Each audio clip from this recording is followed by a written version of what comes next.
ټاک څخه عاید ولري او یا هم غواړئ په ټیک ټاک کې لایو راشئ یا هم د نورو اشخاصو لایو وګورئ. که چیرې ستا ځواب خوب وي زموږ دغه نوې ویډیو ستاسو دپاره ده. په دې ویډیو کې به تاسو ته در وښایو چې څرنګه کولی شو د ټیک ټاک UK او یا هم د UK په ادرس خپل ځان دپاره نوی اکاونټ جوړ کړو بغیر د VPN څخه او بې د کوم لګښت څخه. دغه هر څه وړیا دي او تاسو کولی شئ دغه کړنه د پلی سټور په اپلیکیشن کې ترسره کړئ.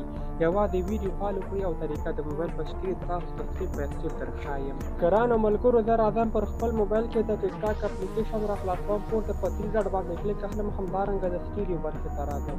په دغه برخه کې اړوند د ټیک ټاک ټول معلومات وجود لري. د مثال په ډول کریټر، ریوارډ، پروګرام او نور اړوند سروس کوم چې په UK اکاونټ کې وجود لري.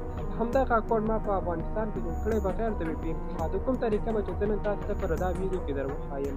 په دغه طریقې سره تاسو هم کولی شئ خپل ځان لپاره د UK په ادرس اکاونټ جوړ کړئ او په راتلونکي وخت کې له همدغه اکاونټ څخه تاسو کولی شئ ډالر هم وګټئ. طریقه خورا اسانه ده او هر شخص کولی شي همدغه یو سټیپ فالو کړي کوم چې د ویډیو په دوهمه برخه کې تاسو ته شو کیږي. له همدې ټاپک څخه وړاندې که مو تر اوسه ویډیو ته لایک نه وي ورکړی، یو لایک ورکړئ، چینل سبسکرایب کړئ او زموږ د تشویق لپاره یو ښه کمنټ وکړئ. ګرانو ملګرو راځو د موبایل سکرین ته څرنګه کولی شو د ټیک ټاک UK اکاونټ جوړ کړو. طریقه خورا اسانه ده. ټیک ټاک اټومیشن څلورم برخه چې ټیک ټاک اکاونټ څنګه جوړو، هغه هم ډالر والا اکاونټ، پروفیشنل اکاونټ چې هغې نه موږ پیسې وګټو.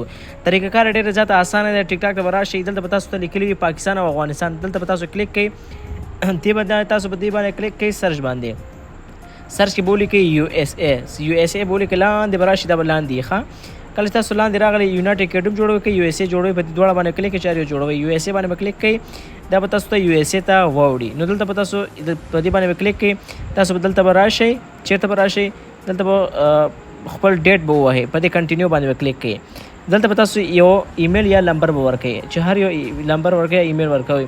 ځکه په دې کې به زه دلته یو ایمیل ورکړم. ایمیل مې چې ورکړم په دې کنټینیو باندې چې کلیک کړم نو دلته به څنګه وشي، دلته به زموږ د اکاونټ چې دی کریټ شي. دا به پلیز ټرای اګین لایک ویت ډیفرنٹ میتود، یعنی دغه اوس جوړ شوی دی، یعنی دغه ایمیل چې دی جوړ شوی دی.